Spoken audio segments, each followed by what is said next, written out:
Baiklah, saya akan meneruskan materi firman Tuhan tentang pertobatan dan juga tentang buah yang sesuai dengan pertobatan. Maka tema di hari ini adalah buah-buah yang harus dihasilkan. Kita buka kembali bersama Lukas 3 ayat 8 sampai dengan ayatnya yang ke-9.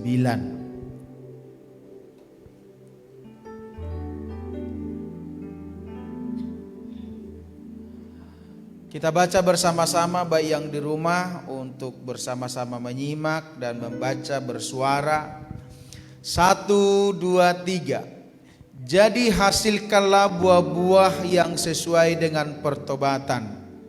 Dan ayo bersuara, ulangi 1, 2, 3. Jadi hasilkanlah buah-buah yang sesuai dengan pertobatan. Dan janganlah berpikir dalam hatimu, Abraham adalah bapa kami. Karena aku berkata kepadamu, Allah dapat menjadikan anak-anak bagi Abraham dari batu-batu ini. Seterusnya ayat yang ke-9. Kapak sudah tersedia pada akar pohon, dan setiap pohon yang tidak menghasilkan buah yang baik akan ditebang dan dibuang ke dalam api. Saudara-saudara yang dikasihi Tuhan, jikalau kita membaca firman Tuhan ini, bahwa dikatakan jadi hasilkanlah buah-buah yang sesuai dengan pertobatan. Jikalau minggu lalu saya menyampaikan tentang Injil Lukas 3 ayat ke-8 tentang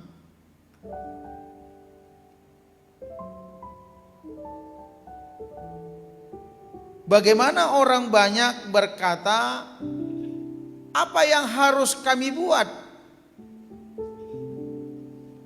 Atau maksud bahasa itu, jikalau kami bertobat, apa yang harus dan akan kami buat? Supaya kami menunjukkan bahwa kami adalah orang yang bertobat. Maka Yohanes Pembaptis mengatakan, jikalau engkau punya 2 helai baju, berilah kepada yang tidak punya. Jikalau saudaramu ada lapar, berilah ia makan. Itu bicara tentang kemurahan, tentang memberi, tentang kasih.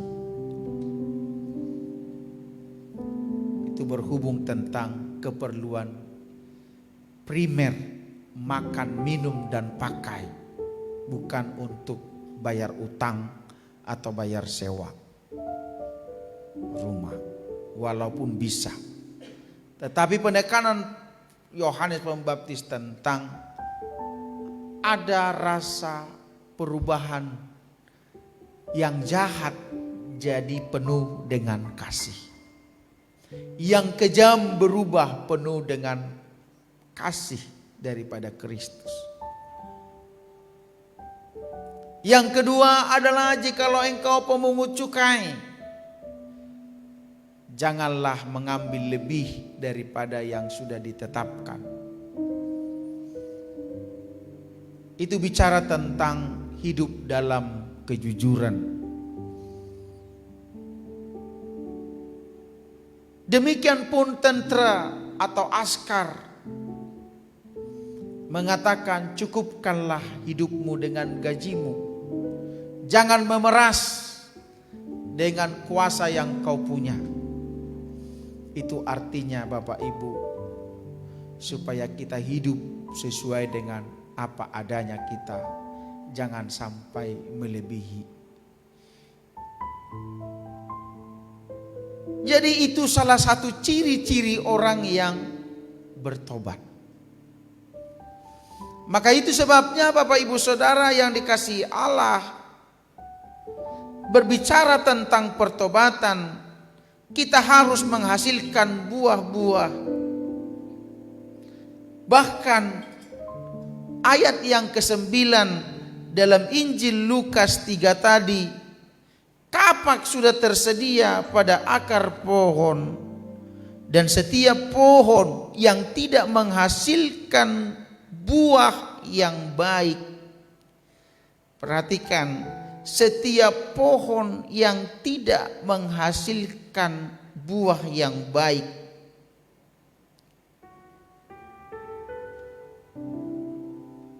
Artinya Bapak Ibu,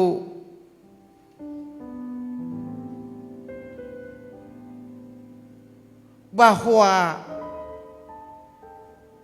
ada orang bertobat tapi tidak menghasilkan buah yang baik.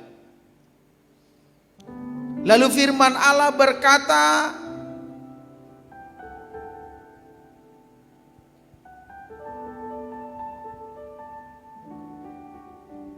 ia akan ditebang dan dibuang ke dalam api.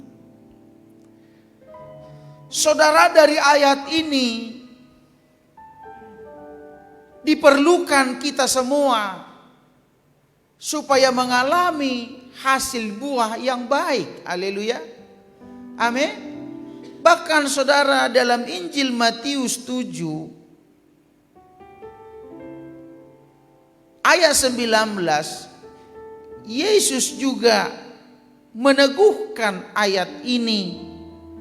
Dalam Matius 7 ayat 19, perkataan yang sama dikatakan bahwa dan setiap pohon yang tidak menghasilkan buah yang baik pasti ditebang dan dibuang ke dalam api. Jikalau ayat ini saudara-saudara menekankan tentang buah dari pertobatan, dan jikalau tidak menghasilkan buah yang baik, dikatakan pasti ditebang dan dibuang ke dalam api. Saudara, mungkin Anda berkata, itu kan pokok, pastor. Yang namanya pokok kalau tak berbuah, ya pasti ditebang lah, pastor. Saya punya datuk dulu pun tebang gitu pokok durian, tak berbuah-buah. Saya punya bapak pun buah nangka cempedak tak buah, ditebang, buang dalam api. Bapak Ibu, kalau kita membaca Alkitab dalam Perjanjian Baru,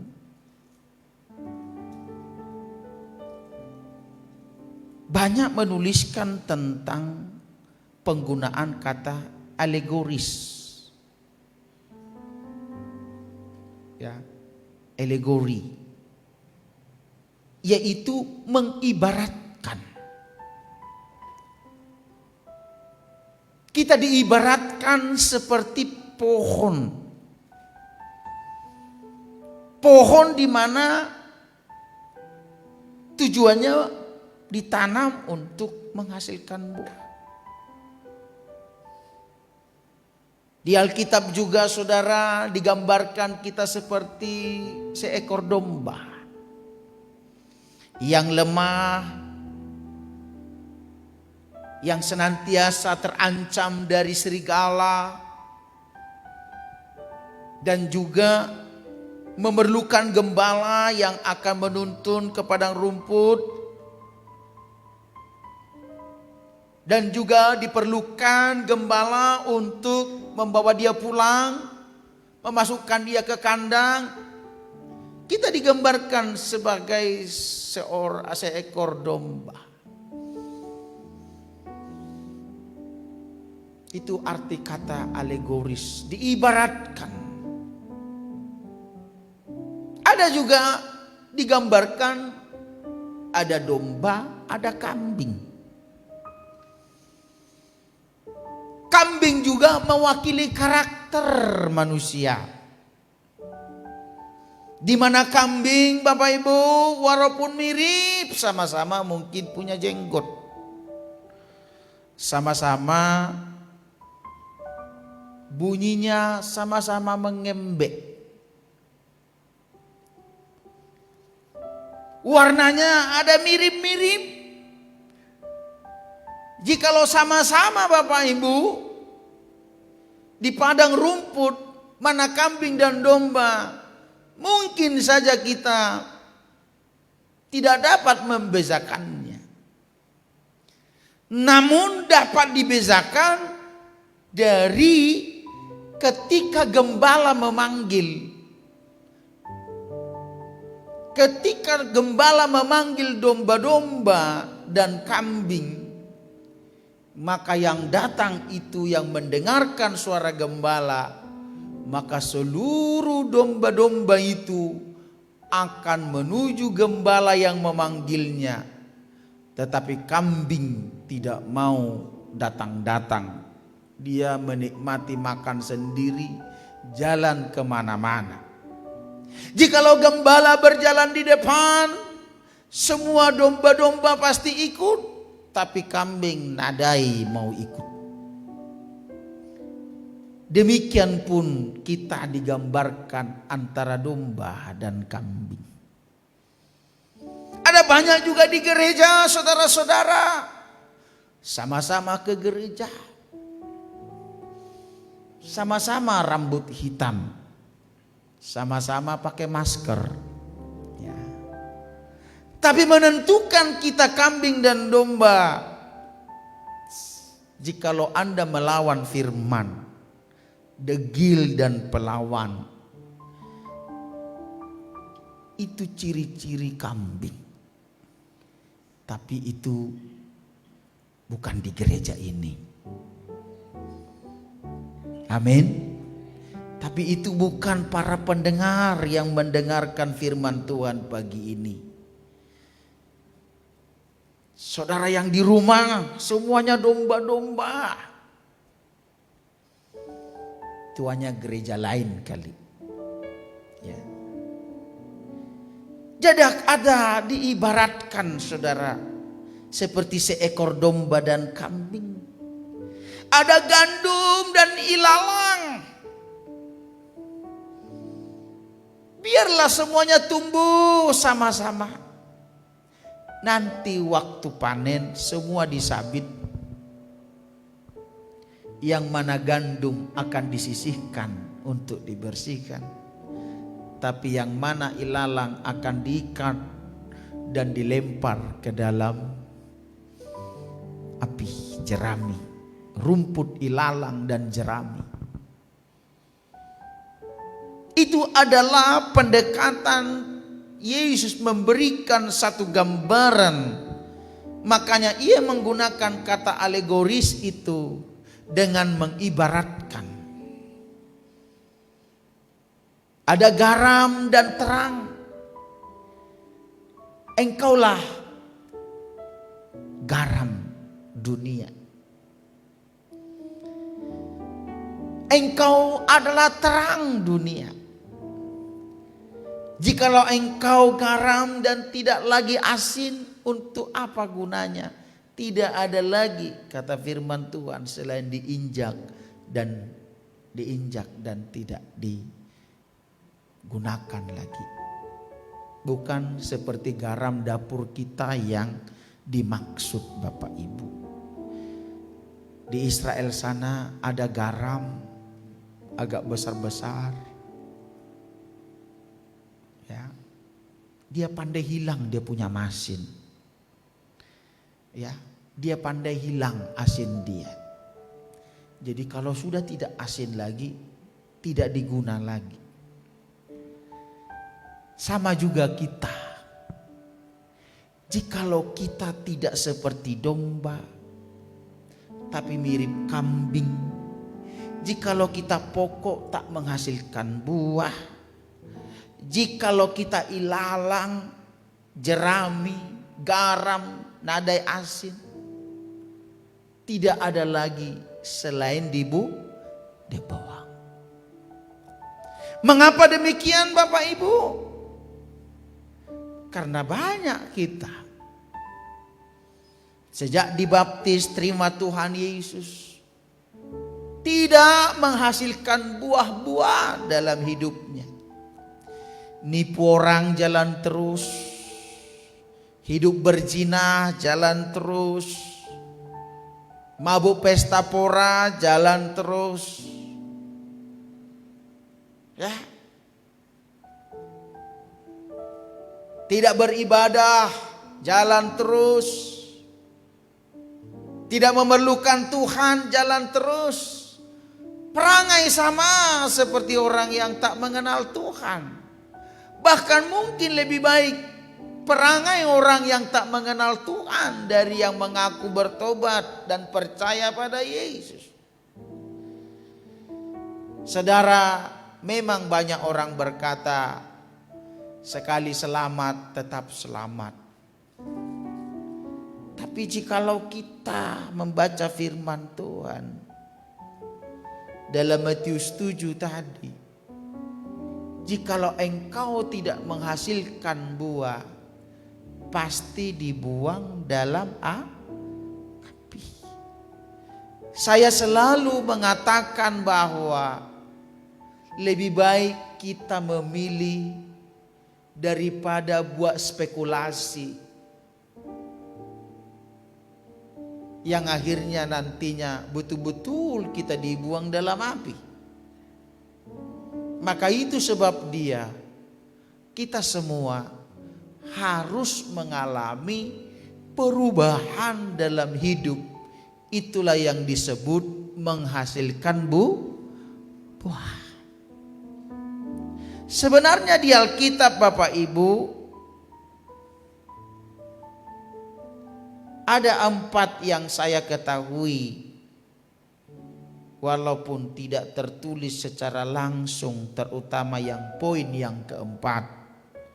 Namun bicara buah adalah sesuatu yang dihasilkan yang baik, yang manis. Adalah sesuatu yang diharapkan. Adalah di mana ketika seseorang bertobat, mengaku menerima Dia sebagai Tuhan dan Juru Selamat, maka ada goal atau sesuatu yang diharapkan atau tujuan daripada pertobatan. Itulah yang disebut buah. Jikalau sampai hari ini Anda sudah bertahun-tahun mengikut Tuhan, namun tak kunjung berubah sedikit pun,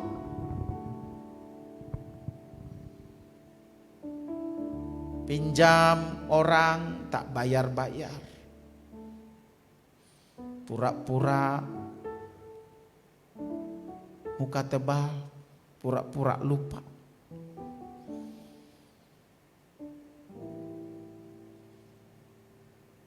menipu orang sana sini, tidak mau ibadah, tidak mau bersekutu, tidak mencari Tuhan. Terlebih-lebih masa PKP menjadi alasan utama untuk tidak beribadah. Berbagai macam alasan akan dibuat orang-orang yang mengaku sudah dibaptis, percaya dengan Yesus, tapi tidak ada buah yang dihasilkan. Pagi ini saya beberapa sampaikan buah-buah itu, namun minggu depan saya akan menyampaikan bagaimana caranya supaya setiap kita yang percaya dapat menghasilkan buah. Pertanyaan saya adalah, buah apa yang sudah engkau hasilkan? Adakah buah pertobatanmu sudah ada hasilnya? Apakah pertobatanmu sudah dapat dinikmati orang-orang yang terdekat denganmu? Apakah pertobatanmu sudah dapat dinikmati oleh istrimu? Apakah suami muda sudah dapat menikmati pertobatan atau buah-buah dari pasanganmu? Adakah orang tua dapat melihat dan menikmati buah-buah pertobatan dari anak-anakmu? Adakah saudara masih menyakiti hati orang tuamu? Adakah engkau tidak peduli dengan orang tuamu? Sudahkah engkau berubah dalam hal-hal yang ada di rumah? Masihkah papa mamamu marah-marah dengan engkau oleh karena engkau tidak buat kerja di rumah? Masihkah engkau malas-malas dan tidak buat sesuatu untuk menyenangkan hati orang tuamu? Adakah buah yang sudah Anda hasilkan? Adakah engkau dapat memberi sesuatu yang baik kepada bosmu, kepada tokemu?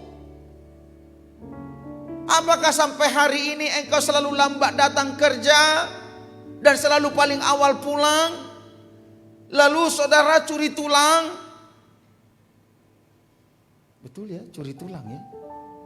Curi tulang, kalah-kalah dari kucingnya atau anjing saya curi tulang gitu. Namanya curi tulang. Ya. Apa arti curi tulang?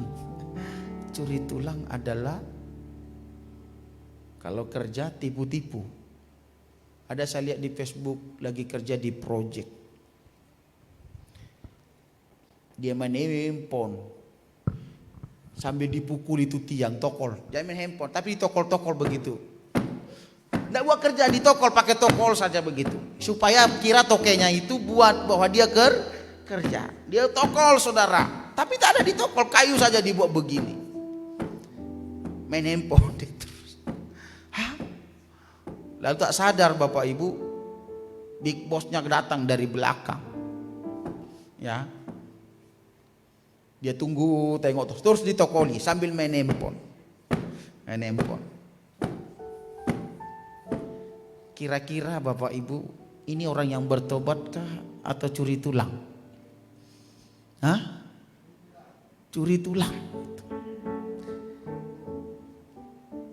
Meminta gaji besar. Meminta gaji tak turun masa PKP. Tapi tidak membawa keuntungan kepada tokenya. Anak-anak Tuhan, ketika engkau digaji, ketika engkau bekerja, engkau mesti bawa keuntungan di mana engkau bekerja. Amin. Itu orang bertobat.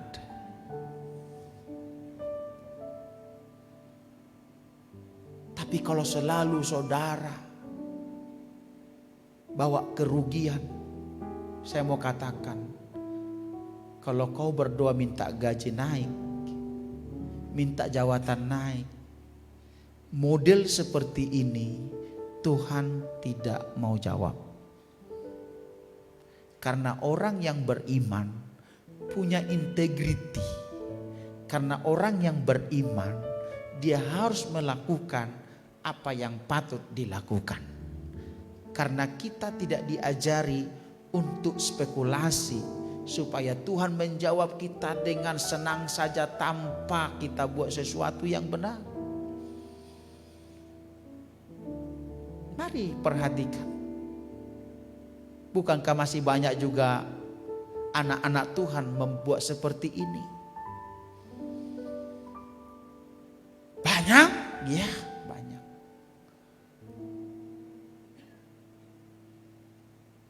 Gajinya bukan kecil, besar, tapi tidak buat kerja yang seharusnya. Jadi itu sebabnya Bapak Ibu yang dikasihi Allah. Mari kita menghasilkan buah. Yohanes 15 ayat 16. Kita baca bersama-sama dengan bersuara. Injil Yohanes 15 ayat yang ke-16. Kita baca bersuara 1, 2, 3. Bukan kamu yang memilih aku, tetapi akulah yang memilih kamu. Dan aku telah menetapkan kamu supaya kamu pergi dan menghasilkan buah. Dan buahmu itu tetap, supaya apa yang kau minta kepada Bapa dalam namaku, apa saudara? Diberikannya kepadamu. Supaya apa yang kau minta kepada Bapa dalam namaku, diberikannya kepadamu. Ternyata orang yang berbuah berhubung kait dengan permintaan kita ke Tuhan. Amin. Orang yang berbuah berhubung kait dengan apa yang kita doakan, Tuhan jawab.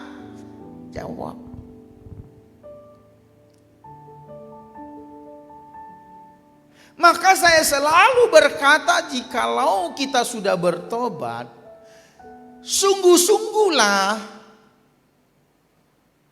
dan jangan lagi menoleh-noleh ke belakang. Sekali Yesus tetap Yesus. Terlanjur basah mandi sekalian. Atau dengan kata lain, kalau sudah ikut Tuhan, udah ikut Tuhan habis-habisan.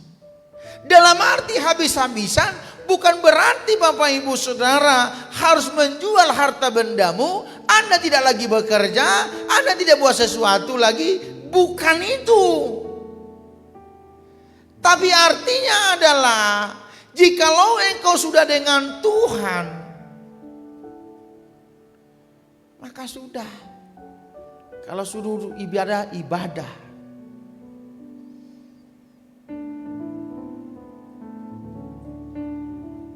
Kalau suruh berdoa, berdoa. Kalau suruh baca firman, baca firman. Kalau lebih lagi mau melayani lebih lagi, boleh. Tidak dapat saudara melayani dengan tenagamu. Apakah engkau tidak dapat melayani dari persembahanmu, dari harta bendamu?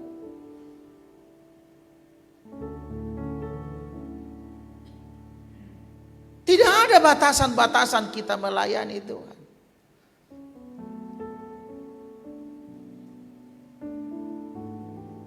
Maka untuk itu kepada kita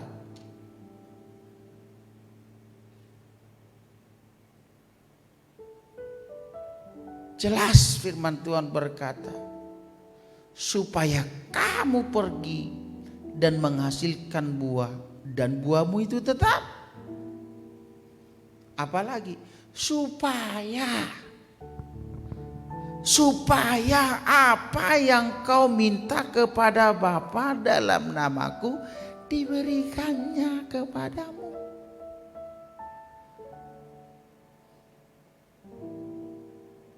Saya selalu mengatakan begini, kalau kita meminta sesuatu dari Tuhan, apalagi berkat, selalu biasanya ada persyaratan, sama-sama katakan persyaratan. Keselamatan itu tanpa syarat.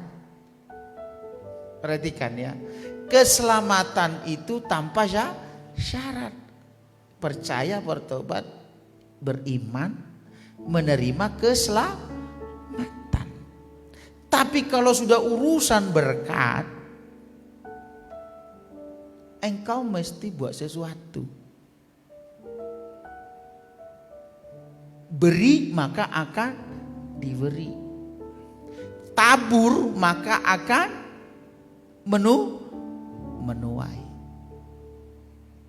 Muliakan Tuhan dengan harta pertamamu dari hasil pertamamu, maka aku akan memenuhi lumbungmu. Itu syarat Bapak Ibu. Enggak ada itu tanpa tidak syarat. Ada. Itu bicara berkat. Tapi banyak kita tidak mau berbuah, namun meminta nomor satu. Kalau dia minta pun bukan alang-alang. Tuhan, aku minta satu gunung. Tuhan, aku minta helikopter. Tuhan, Pulau Pinang aku minta. Ya. Tapi di dalam hal berbuah tak mau. Maka ketika kita berbuah, dikatakan tadi, supaya apa yang kau minta kepada Bapa adalah diberikannya kepadamu.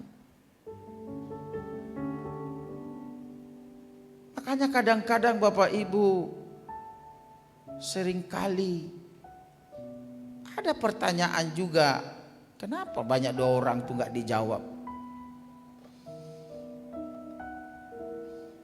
Asin aku ya terus doa.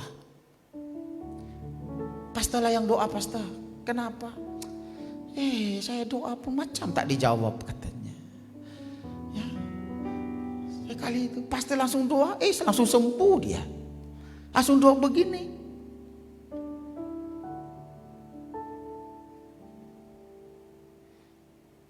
Saudara, mana lebih bagus? Kalau ketika saudara minta sesuatu, diwakilkan seseorang. Lalu saya berkata, Tuhan, itu Pak Noel minta sesuatu. Ya.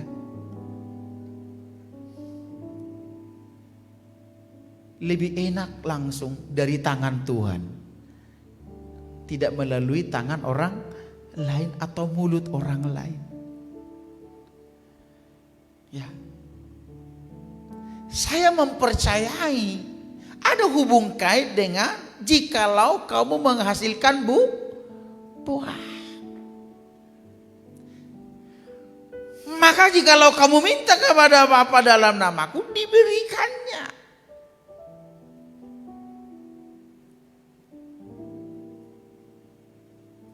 Jadi mari Bapak Ibu, semua kita rindu mengalami sesuatu yang baik dalam hidup kita.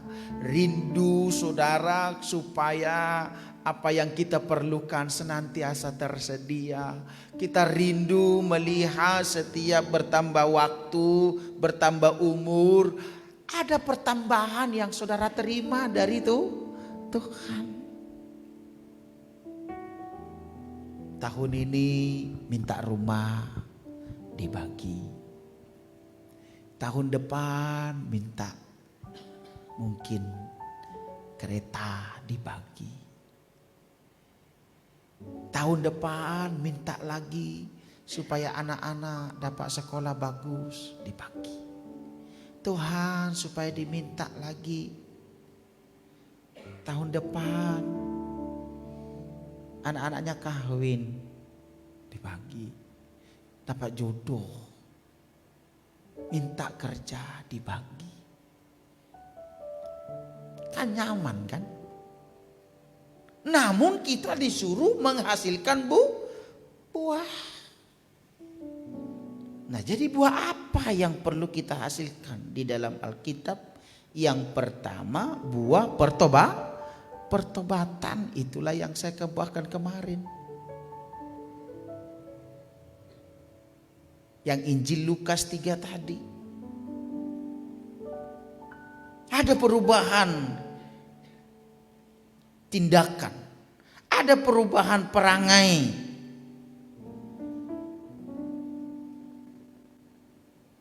Yang kedua adalah Galatia 5 ayat 22-23. Saya kira ini semua tahu.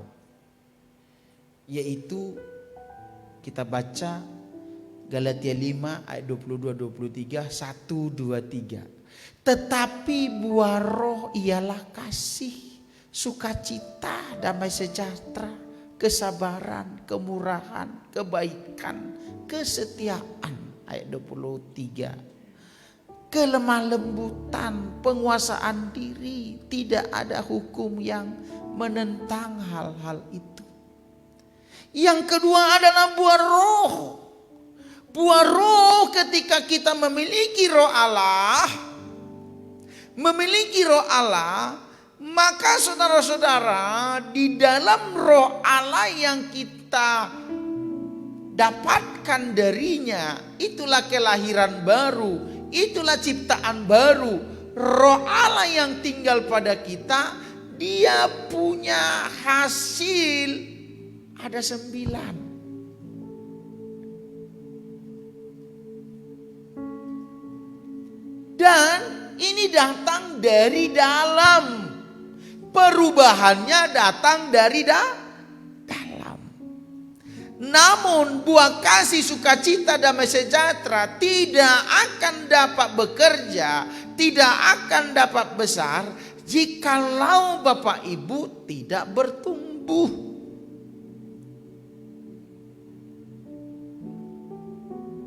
Dan itu tidak akan menghasilkan buah jikalau tanahmu, hatimu bukanlah tanah yang subur.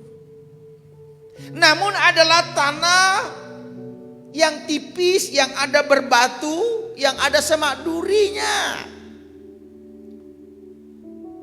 Jikalau Bapak Ibu Saudara khawatir tentang apa yang dimakan, minum dan pakai, tentang situasi takut, tentang ekonomi, tentang apapun, ini pun tidak dapat menghasilkan buah. Karena akan menghimpit tanaman itu, duri-duri itu, sehingga ketika dia mulai tumbuh, maka dikatakan timbullah ketakutan dan kekhawatiran.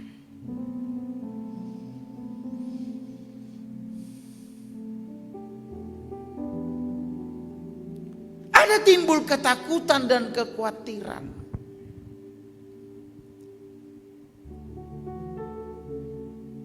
Maka membuat pokok itu tidak dapat tumbuh. Namun dikatakan ketika jatuh di tanah yang baik dan subur, ia bertumbuh, menghasilkan buah. Ada yang 30, ada yang 60, dan ada yang 100 kali lipat.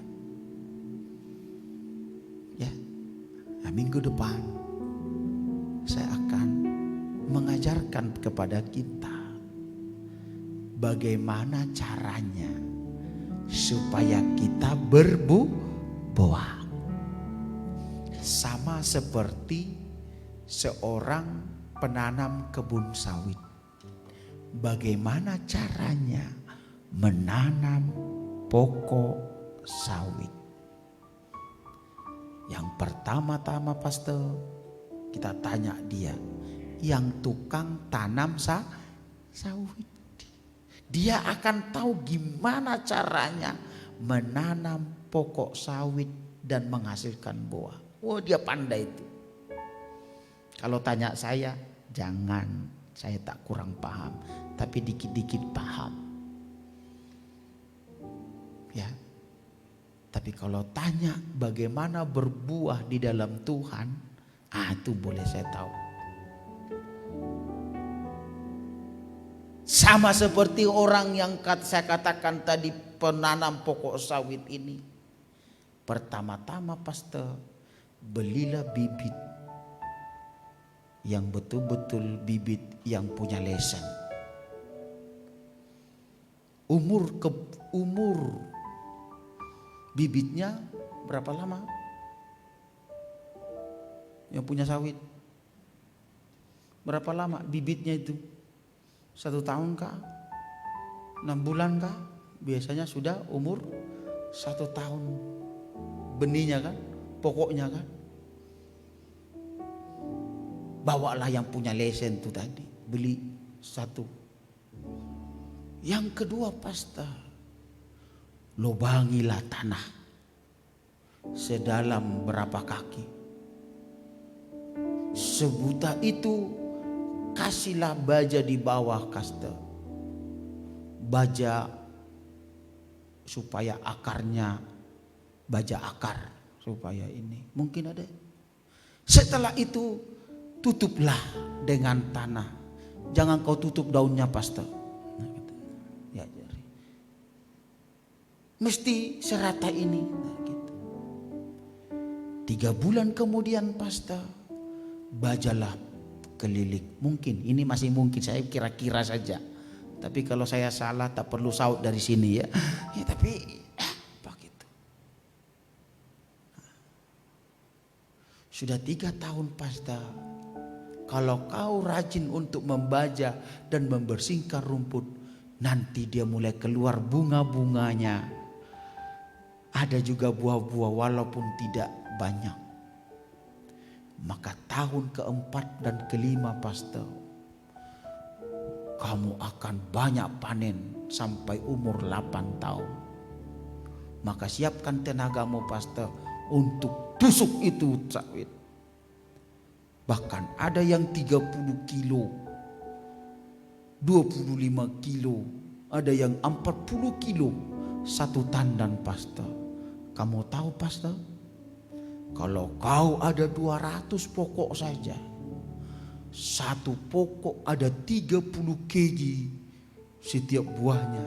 Kamu daraflah 30 kg kali 200 pokok. Berapa itu? 6.000 kah? 6 tan. 6 tan kali 500, 3.000, pastor. Jadi 200 pokok kamu punya dapat uang 3.000 setiap bulan.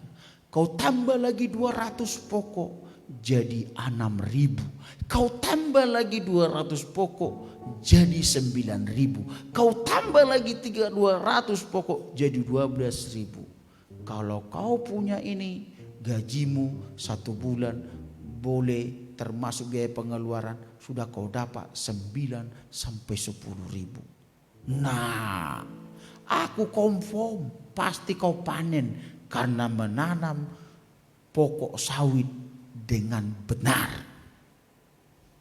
Sama, jikalau engkau ikut prinsip firman Tuhan,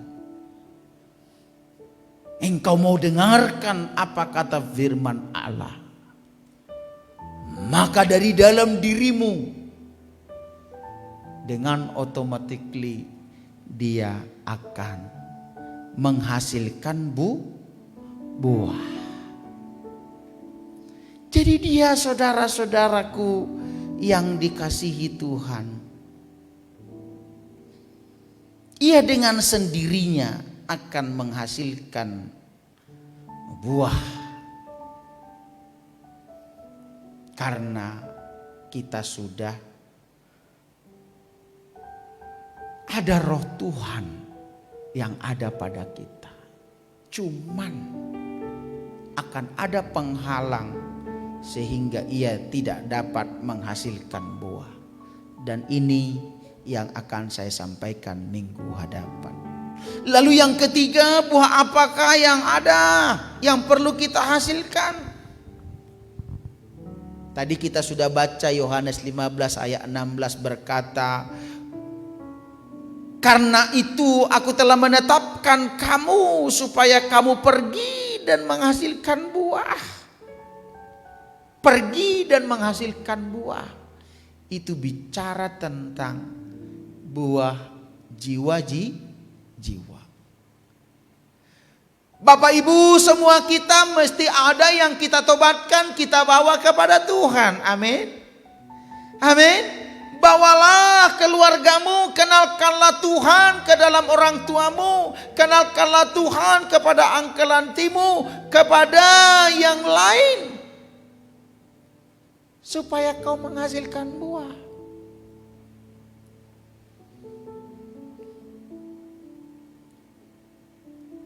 Tobatkan mereka, bawa mereka.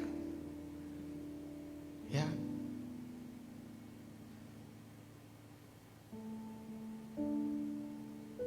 Hasilkan.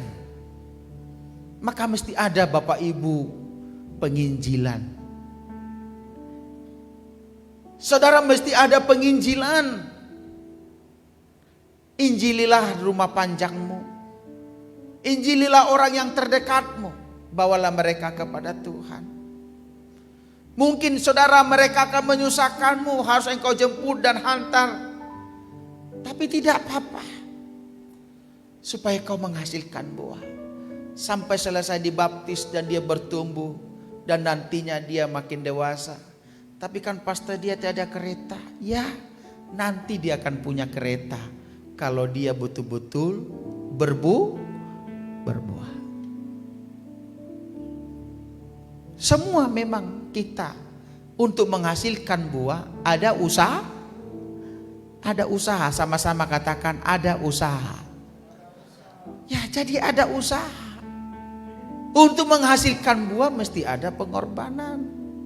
Pengorbanan perasaan, waktu, materi mungkin. Ya, tidak datang dengan sendirinya. Dan yang terakhir adalah buah pelayanan. Saudara, kalau dalam buah pelayanan, macam contoh, ya, gereja ini adalah buah pelayanan secara mata memandang. Jikalau ada saudara saya layani, lalu Anda mengalami perubahan, Anda mengalami kelepasan, dan Anda sekarang baik-baik, hidup saudara diberkati, itulah buah pelayanan. Yang ada worship leader tadi, ya memimpin pujian, semua orang datang beribadah. Dengan engkau memimpin, itulah buah pelayanan. Para singer, para pemain musik, itulah buah pelayanan. Saudara memberi, baik dari persembahan, dari persepuluhan, dari janji iman, lalu berdiri gereja, itulah buah.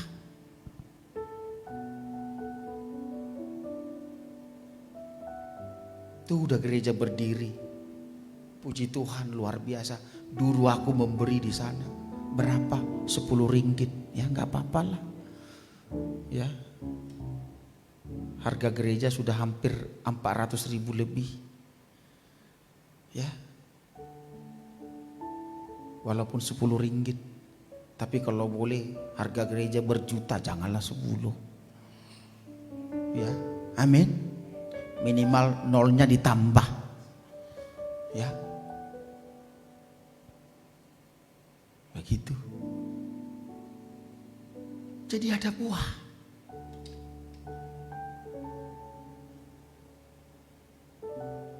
Jikalau gereja ini baik dan lengkap, Anda memberi persembahan, Anda membawa persepuluhan, itu adalah buah.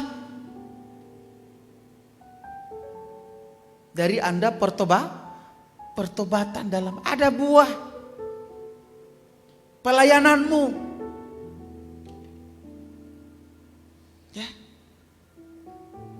Jikalau ada sesuatu yang saudara belikan, mungkin speaker, atau membeli kamera, beli handycam, itulah buah pelayanan. Jadi banyak buah-buah yang harus kita hasilkan. Mengapa saudara? Karena kita orang percaya mesti menghasilkan buah. Dan kalau tidak menghasilkan buah, pasti dibuang, pasti ditebang, dan dibuang ke dalam api. Karena dikatakan engkau harus menghasilkan buah yang baik. Jangan tidak baik. Jangan jadi batu sandungan. Jadi malam ini, pagi ini saya tidak perpanjang. Karena acara kita cukup panjang hari ini. Tapi satu hal yang saya ingatkan adalah semua kita yang percaya dan bertobat kepada Tuhan, mesti ada buah yang kita hasilkan. Amin.